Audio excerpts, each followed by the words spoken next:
Okay, we are live. So all you curious, science-minded parents, can you hear me? Say a yes. Right. Now we start with a question, a science question. Can you see that red arrow? And can you tell me in which direction is the red arrow pointing? Come on, come on. Let's see in the chat box. In which direction is that red arrow pointing? Can you tell me? Okay, I can see the answers coming in. Right. Okay, now I'm going to do something. Da-da-da. In which direction is it pointing? Can you see it? Now, the question here is, and whoever gives the correct answer first gets a subscription to Print Learn Center for their child free. The question is, why did the arrow change direction? See it once more. Here and here. Now let us see your answers in the chat box, and the first correct answer today will get a free subscription to Print Learn Center for their child. Good evening. I am Shubhada Dayal Basure, and today on Print Learn Center, we are here to do a special session with Sheetal Kapoor. Sheetal is an MSc in child development. She has spent 28 plus years in curriculum development, leadership roles, child counseling, parent counseling, and training teachers. So Sheetal, we are back. Yes, we are back, and I'm so excited to be here with Print Learn Center all over again. And I'm so excited. I feel I'm sitting with this magician box. You just showed some magic. Sitting with a magician box and a magician's hat. And I don't know what all is going to come out of this hat today. Yes, today there are lots of things that are going to come out from the magician's box. So parents, Feb 28 is National Science Day. And this session is a special celebration of this moment, this day that we commemorate in respect to science. You know, our Constitution enumerates our fundamental rights and duties. We all know that. There are 11 fundamental duties, and one amongst them is developing a scientific temperament. So this question or this matter of developing a scientific temperament is not just a question of your your child doing well in school or doing well professionally. Having a scientific temperament develops societies, it develops nations. So on that note, we are going to start our session today. For those of you who are joining for the first time, let me introduce Print Learn Center. PrintLearnCenter.com is an initiative by HP which works at developing fundamental learning foundations in your child, not only in science, but a variety of areas, be it math, be it language, be it creativity. There are a vast amount of resources present on this platform for your child. And as we go through the webinar, I will show you how to access some of these resources. So now we start with our session. So Sheetal, let's start. You know, while I was researching for this webinar, I spoke to one of the parents, and the most, recurring sort of the question or something that flummoxes the parents is that I get these very complicated questions from my child, which I don't know how to answer. It will be something so fundamental, and I am, I don't know how to explain to the child. So what really is happening here? So what happens is that we are focusing more on the answer. Answers are highly overrated.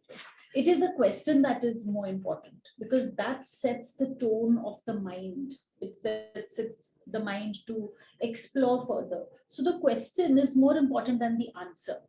Allow children, I think we as adults need to provide them the platform where they can explore by asking questions. So I'll give you a simple example, and this is where the progression of learning happens. So when the child looks at an animal, okay, so there is this animal who's going bow bow, so the mother explains that this is a dog. So the child builds up a mental imagery. So a body, 4 legs, 1 tail going wag wag, and then the 2 ears and bow bow. So in his mind, he's created that image that this is a dog by asking his mother, what is this? Then he sees one fine day, he sees another animal. So he retrieves all those tick boxes. 4 legs, 1 tail, 2 ears, he tells his mom, dog. But that animal suddenly goes meow. The question in his mind is that it looks the same, but it's not saying a bow, it's saying a meow. He's asking his mother, dog, mom says no, cat. Now again, he needs to restructure his mind. So it is the question that helped the child restructure. So the disequilibrium that was caused, that helped him restructure, and that is where more exploration will happen. So as I always say, allow children to ask questions. Don't focus on the answer, focus on the question. Right. So the journey of finding the answer is more important than knowing the answer per se. Like Sheetal always says, answers are overrated. So on that note is my next question. And I think the most important question of the day, that answer that parents are looking for. How do you exactly trigger curiosity in children? How do you make a child go, oh my God, how did that happen? or why did that happen? How do I get my child to trigger that, that bulb to go off? What Batti do we jala. do? Batti jalana. Haan. So this is what you just did. Batti jala. What happened to the arrow? Even I was wondering what's happening. So creating that aha moment. Correct. Very, very important for us to create that curiosity, that aha moment, those moments of contradiction. Is that a dog? Is that a cat? The contradiction. Left, right, what is it? So that disequilibrium, that contradiction, conflict, very, very productive. Conflicts are very productive. So it is, I might sound very dichotomous, but yes, conflicts are productive. That contrast and the disequilibrium that happens in our mind, that is what helps us to explore further. Sense stimulation, stimulating all your senses. We are made up of senses, right? So engaging all the five senses for the child is very, very important. Asking leading questions. I am going to cut a fruit for you, a juicy, yummy, yellow fruit. What are the senses that I have engaged? Juicy, yummy, yellow, right? But I've not told you what fruit I'm cutting. So there you go, mango. So asking leading questions, engaging all your senses, so important. Also, I will ask you a question. You have to predict the event. Okay. So breathe in. It's the month of June. Rain is in the air. I'm going to ask you to breathe in. Can you smell that muddy aroma? What do you think is going to happen next? It's going to rain. It's going to rain. Predicting events. So science is nothing but cause-effect relationship. So that the aha moment, creating that cause-effect relationship and sense stimulation is what we need. In fact, when you say breathe it, you're also stimulating that absolutely sense. Yes. Yeah, yes. yeah. So parents, you have that. Create a moment of surprise for your child.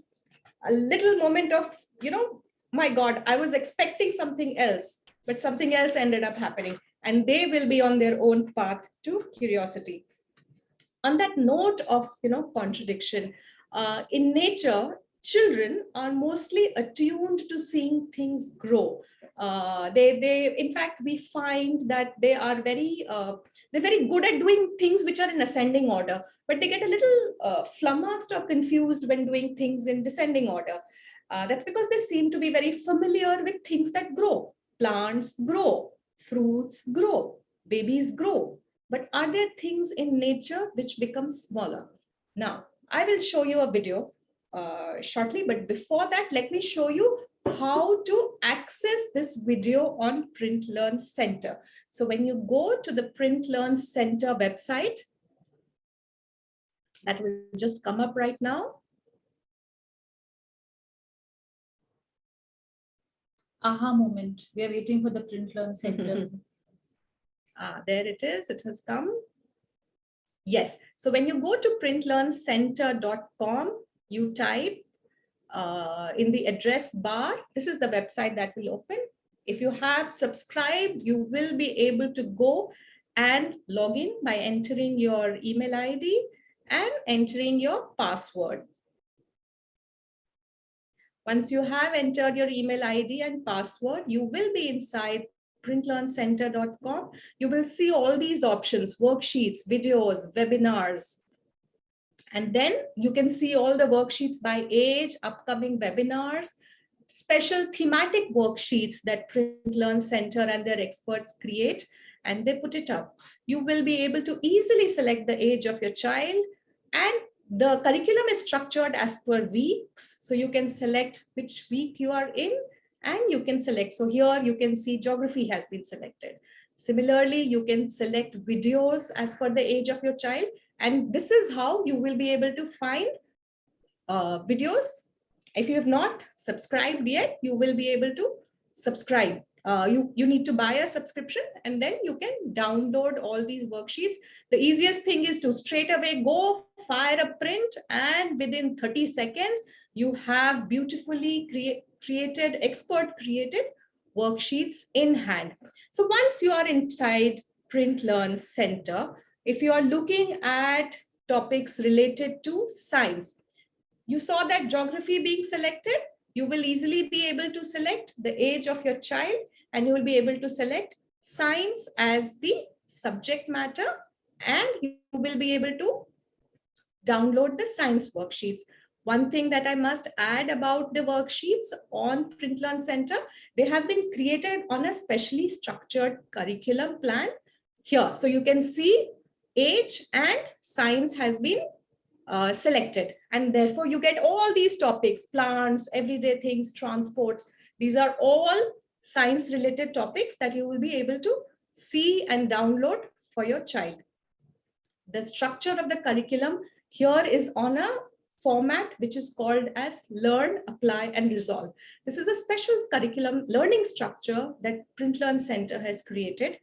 Learn are worksheets which help your child learn a concept. It could be a science concept, it could be a math concept, it could be a language concept. Apply is how do you apply these concepts in real life.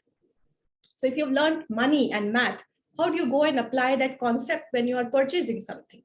And resolve. Resolve are those tricky, tough things that we as parents find it difficult to explain to our child or correct in our child. Most children have some sort of some concepts that they find it difficult. For example, reading a clock, descending order, pronouncing some difficult words where the rules of phonics are not followed. So what is the correct way to teach those to a child? And that is learn, apply, resolve, a unique curriculum planning structure that Print Learn Center follows. So this is how you can access all this material. Now let me come to the video and show you the video on that I was talking about.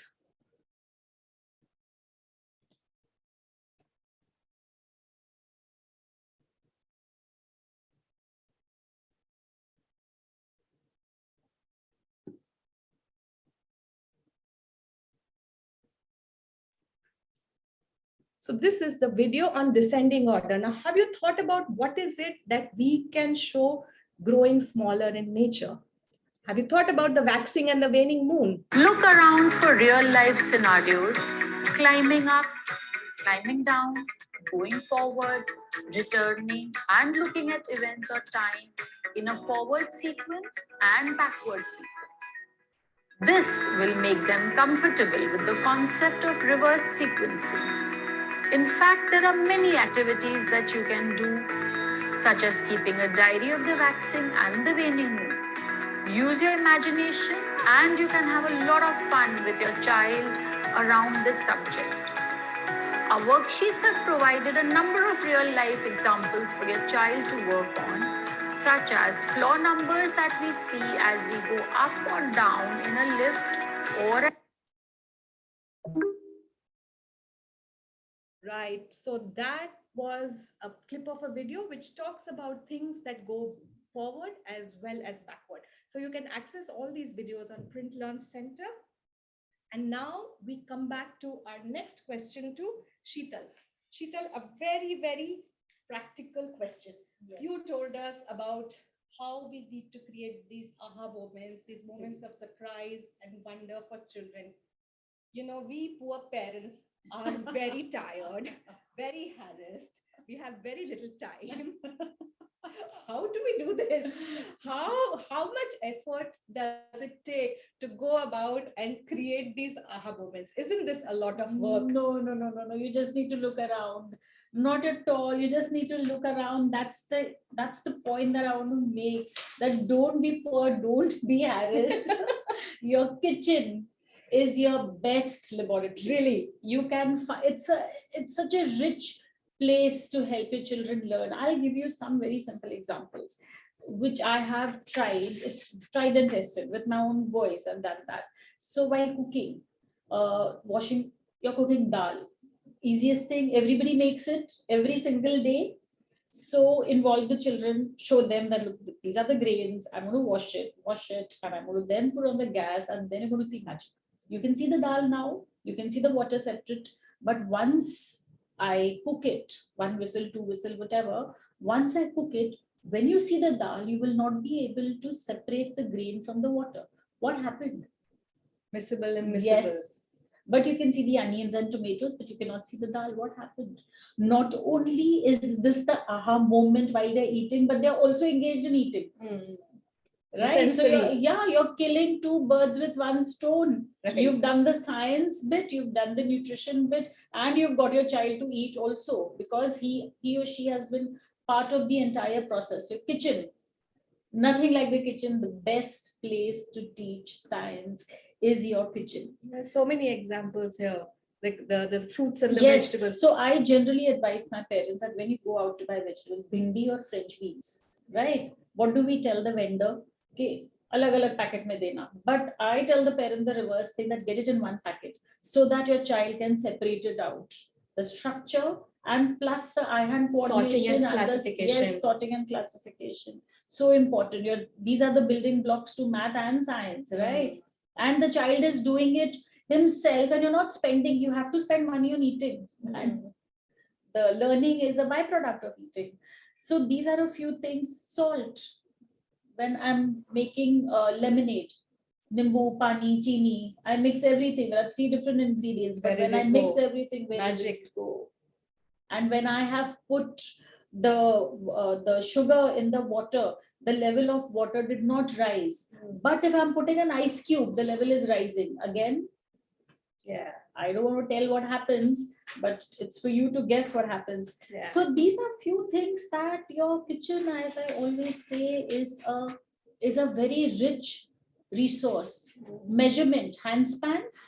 Older children. Yes, yeah. for older children. Use handspans, use foot, walk these many steps to reach. To see So how. let them write it down that, okay, I walk 5 steps from my main door to my sofa set. That is what I did. And then probably they can measure it. I don't know whether as kids you have done this. Rub the comb on the hair and then the pieces of static paper energy. stick, static energy. Static energy.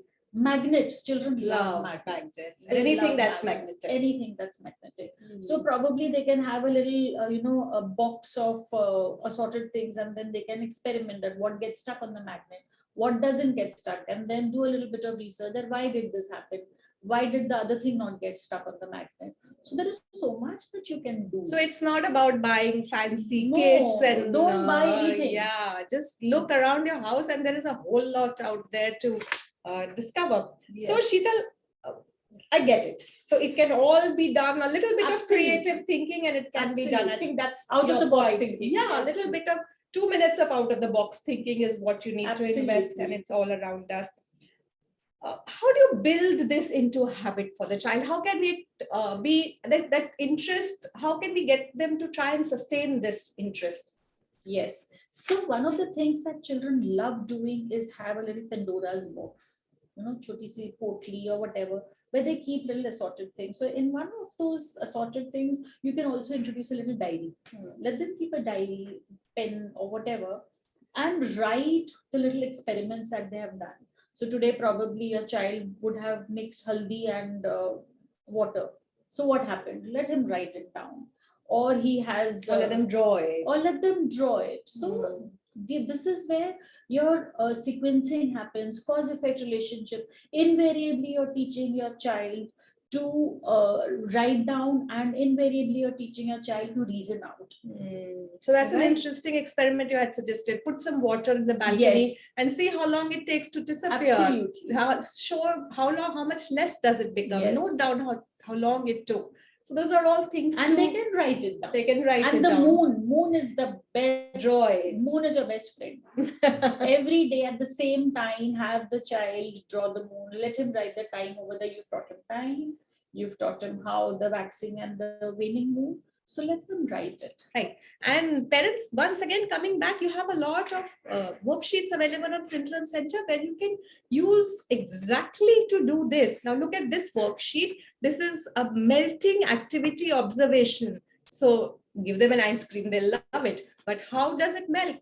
If there is heat, how does it become smaller? They could note down what is the sequence, how much time does it take. In fact, there are many such observational worksheets that are there on Printlearn Center. This is about habitats, weathers, and seasons, where they can note down cars. Boys love cars. What can they see? What does each part do? Try and find out what each part does. Water, we use it every day. Where is it coming from?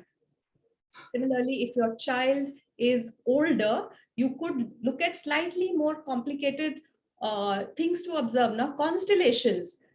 Most of us can recognize one or two constellations in the sky. Can they see it? Cut and do activities, building a helicopter.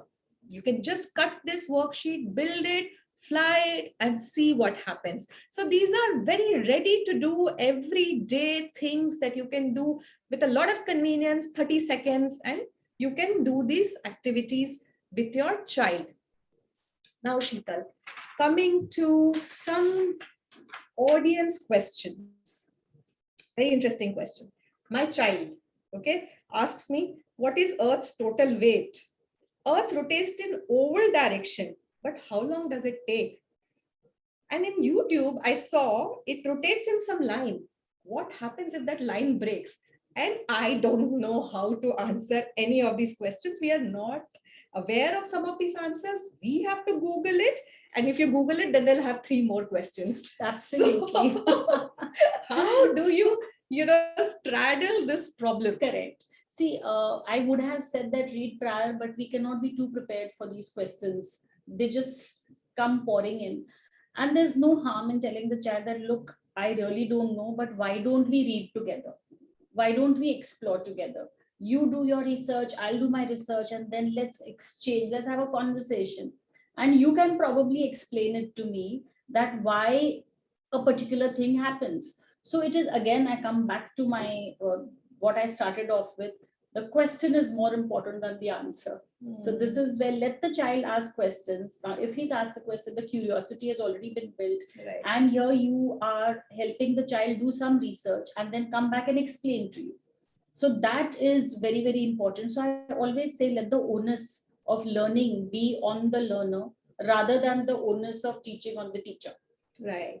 Let the child have the entire Lead responsibility. the agenda. Yes. Okay, Absolutely. similar question, another one. We face problems like the question they asked first. It's a big gap for us. We don't recollect our time. I mean, we studied 20 years back, and while we vaguely know it, we have to try and find the answer, and we are not able to make them understand as good as a teacher does. And so we have to put them in a class. So we are not able to recall what we studied. Absolutely. What do we do? So This is while teaching science. correct. So what we need to do is, first of all, break it into smaller chunks, smaller components. Also use a lot of experiential learning. By that I mean, like, for example, if I have to teach rotation and revolution, instead of explaining the entire rotation revolution verbatim or orally, it is better to use balls, use a torch, dim all the lights. Let the child imagine that the ball is the earth and the torch is the sun. It would be easier if you can show an experiment, draw it out. These would be some things which would help the child understand, and it would also help the child absorb better. So break it into smaller chunks. Don't go on the saga of narration. Don't create a narrative, a long narrative around it. It's better if you draw it out. Simpler for you, simpler for the child. Yes. Also, if you are sitting down after a while, it's better to spend, I guess, 10 minutes prior to just spend little time on what you are going to teach them. Yes. Then the sessions go smoother. Yes. Similar questions. Sometimes my son asks me questions. I know the answer, but the theory is very complicated. So how do I bring this theory down to the level of the child? It's probably that, one of those earth questions, and, Children why are doesn't the very, plane fall, or, some of those questions. So break it down into smaller chunks. Handle one question at a time. And as you said, read prior. Not that I can anticipate every question that the child will throw at me, because children have this knack of catching you unawares. But it would be better. It's always a good idea to sit down with the child and go through the entire research process. And it's okay to say that, it's even okay I to say don't that know. I don't know. Why don't we just read up a little about it? Let's find it together. Let's draw it or something like that. And if I am frank enough to tell the child that, look, I don't know, but I'm willing to learn, you're creating a lifelong learner yourself. Someone who's not hesitant to say, Yes. I don't know. Yes. It's okay not to It's know. absolutely fine. Right. Okay, so we have, do the PLC worksheets are for age to 11 to 12? Yes, you have worksheets across many age groups. So please do check it out. Do we have a way to teach STEM-based learning? So yes, there are STEM Yes. worksheets on Print Learn Center. Please do check them out. But so the question here is, what is the right way, I guess, to look at STEM learning? So what is happening is that parents today are getting very enamored by STEM and STEM learning. It begins from building blocks. Blocks is nothing but the basis of, those Lego blocks or anything that you can put together, any sequencing. That is your foundation for STEM learning. So begin from there. Anything Fundamentals. Yes, begin from there and then build it up. Don't be in a hurry to get into coding, and don't be in a hurry to be able to learn languages. Just start with sequencing, with building blocks. That is the basis. Okay. So Sheetal, so those are some of the audience questions. My next question is, what is it that we as parents tend to get wrong most often? What are our, those curiosity killers which we are, firing away at the child without realizing that, we are really killing their curiosity? Expressions like, oh, you ask so many questions, I'm bored of your questions, not answering, ignoring the question, telling the child that go find it yourself, instead of saying that, come, let's find it together. So these are some of the things that we are not encouraging children to open the doors and go and explore some more. Patience, a virtue that all of us need to learn. I know it's easier said than done, but we need to be a little patient because the child is so curious. The entire world is like an unknown arena for the child, and the child needs to find out what it is. So again, the questioning skill.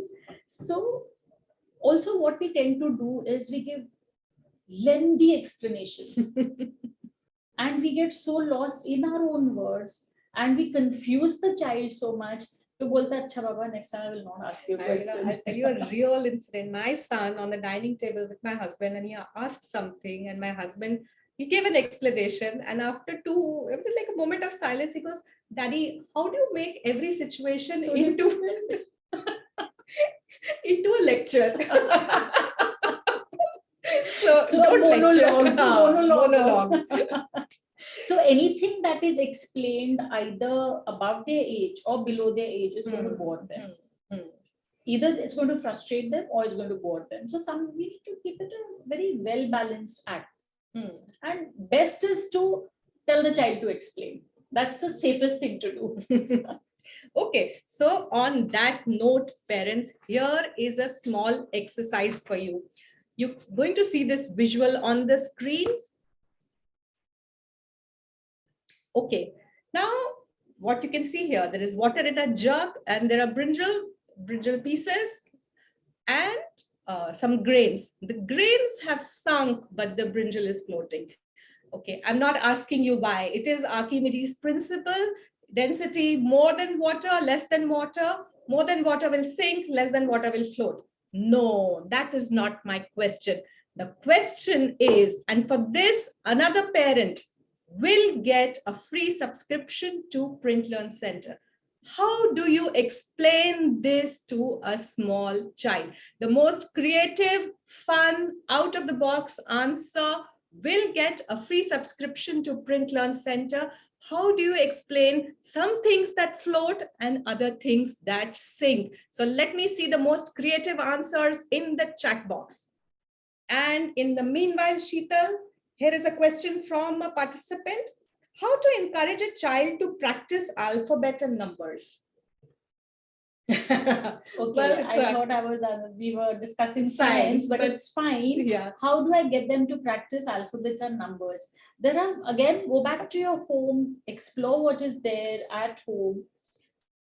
There are stages. I do not know how old this child is. Right. Have they alphabet and numbers? I would assume 3. Yeah, nursery. Let's assume 3. Yeah, 3 years old. So start with concrete objects. Let the child mold the letters and numbers using Play-Doh. If you have atta at home, give him atta. If you have dry rice at home or suji, let him trace the letter or the number with their pointer finger on the atta or suji. So sensory. Yes, touch. Yes, touch. And after that, let them write it on the paper.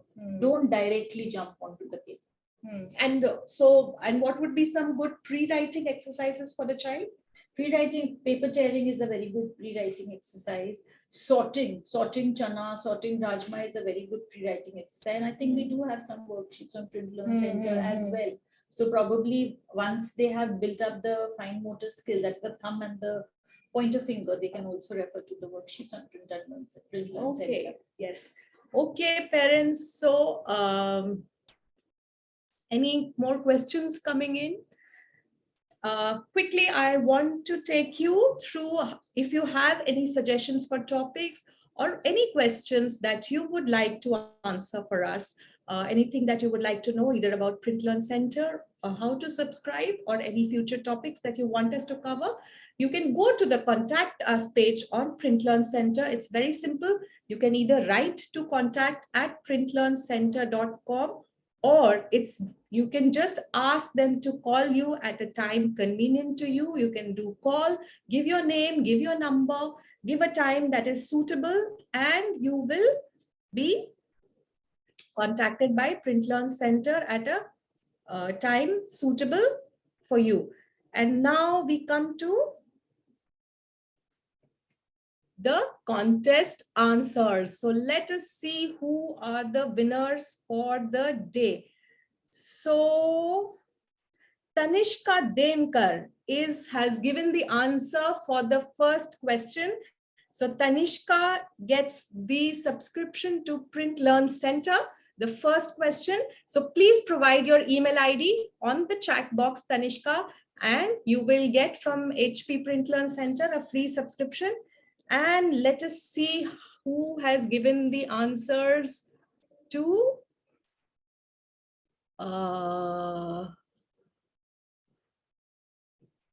think that will give him.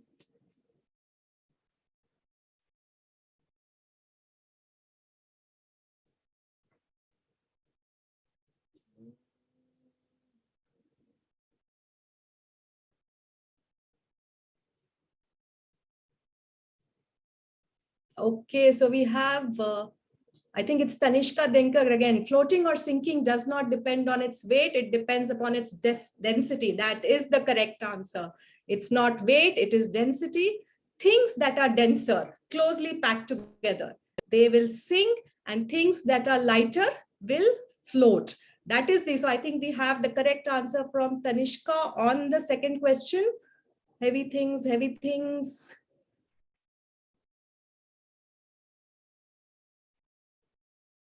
All right, what about the, okay, so we have the winner as Tanishka Denkar, and okay, she has sent our email ID to children. Now, how do you show the things that are closely packed and things that are loose? Show them foam and show them wood. Okay, show them, what is that called? That packing material? Cork, yeah, show them cork, and then show them something that's dense, wood or iron, and that will tell them things that are closely packed, things that are loose. Yeah, show them beads. We have Neha Angadia saying, show them beads and buttons. Yeah, these are things that will, even though they are smaller, they will sink. Correct. All right. Okay. So there we have, parents. We've got the winners for the day. Do we have the email IDs? Yes, we have the email IDs as well. So parents, do write to us if you have any more questions, and if you would like to know anything more about the Print Learn Center subscription. And we will be back with another fun session on HP Print Learn Center very soon. So good evening and bye-bye, and have a great, is there a question? No. Oh, okay. The winner of the second award also is Ashish Channawar. So he has also won the award for the subscription for the second question. So Ashish Channawar, please provide your email address, and then you will get the details from HP Print Learn center. Right. Okay, we have Ashish's email ID. Well done, parents. So on this note, very scientific note, we close today's session and we will, okay. Oh, okay, what is the first answer? Right. So the answer, the first one is, we see things when the ray of light hits our eye. When the ray of light is traveling through water, it slows down and changes direction. That is why we see things in the opposite direction. When you remove the water, the light is hitting us directly at a very fast speed.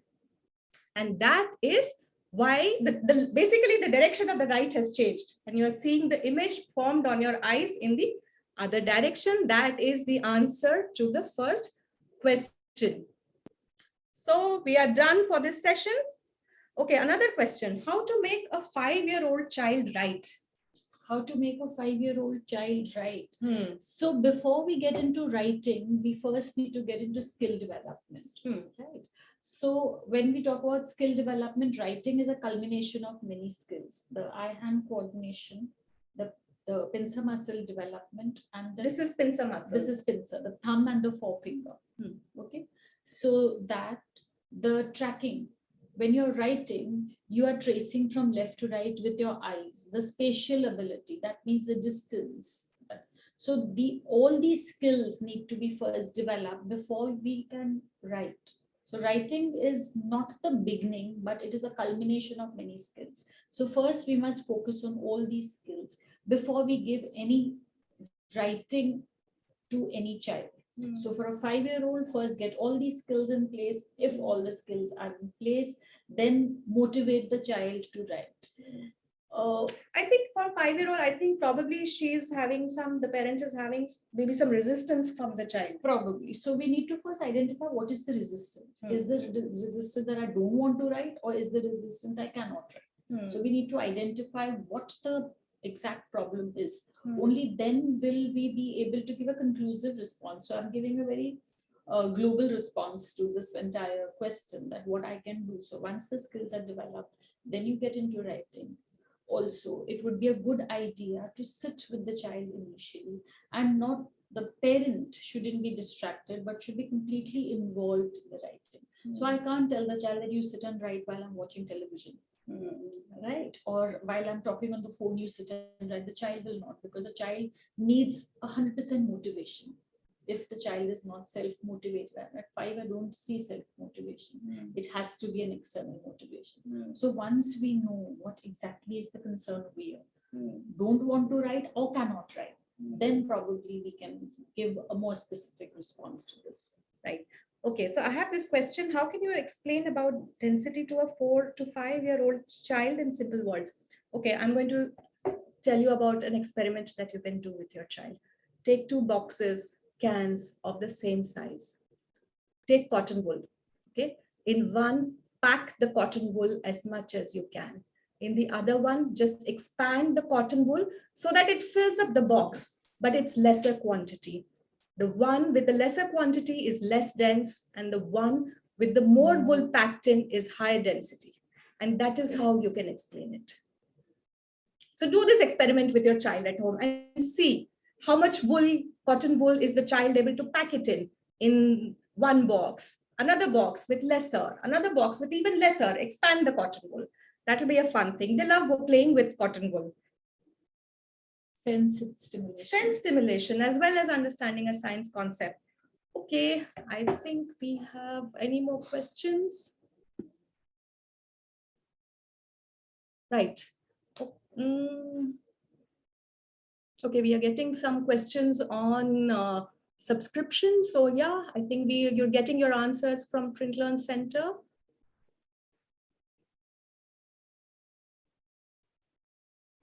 Any more question, parents, either on subscription or on concepts?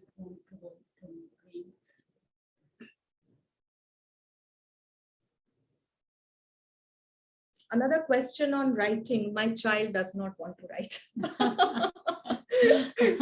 Motivating your child is a big task.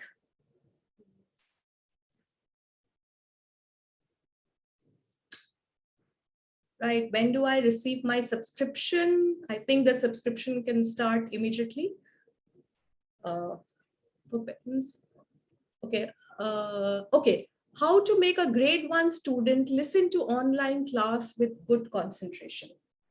The favorite question. Yes. We are back to the favorite question. Yes, tough one. Yes. So, first of all, our entire system has to be conducive, right? It is always better to have headphones rather than listening directly to the, it's better because then you're more focused. When you're wearing headphones, you're more focused. Also, have a dedicated area, a well-lit dedicated area.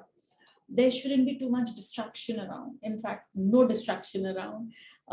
Create the environment for learning. So the child, the device, and headphones. Well-lit area, dedicated area, very important. So create the environment, give them the cues. Okay, what to do when kids keep on crying and threatening us when they are not giving the things which are wanted? These are on Temper tantrums. tantrum. I think we'll have to take this up as the next topic. Next topic. Yeah, so we will probably come back with a session on temper tantrums. It's a topic in itself, but some 1 or 2 quick tips. Don't give in to the temper tantrum. Don't give in. Don't feed the temper tantrum. Don't succumb to the threats. How to distract from mobile uses. Use the worksheets on Print Learn Center. But really, how to distract them from mobile? How do you see? Using the mobile is a learned habit. The child wasn't born with that, and plus, what he sees, the child will do. So engage the child elsewhere. Today, boredom has become very rampant, and it's good to be bored. I know that it is not a very common statement, but it is a very effective statement that boredom is productive. Allow children to be bored. In our quest to keep them engaged, we stimulated, overstimulated, all the time stimulated. We either enroll them in so many classes, or we have so many online packed schedule. Yes, so many online programs, television, whatever. So we need to empower them with tools. What are these tools? Outdoor play is a tool. Reading is a tool. Maybe listening to music is a tool, right? So boredom is important for them to be able. So it's fine if they are bored, and if they are saying they are bored. Yes. Don't succumb to that the child is saying, "I'm bored." Okay, take this. Yeah, it's okay to be bored. It's okay to be bored. Drawing is a good tool. So all these alternate tools are very, very good. Give them responsibility, chores at home. Lay the table, help mama do this, fold the clothes, keep your room clean.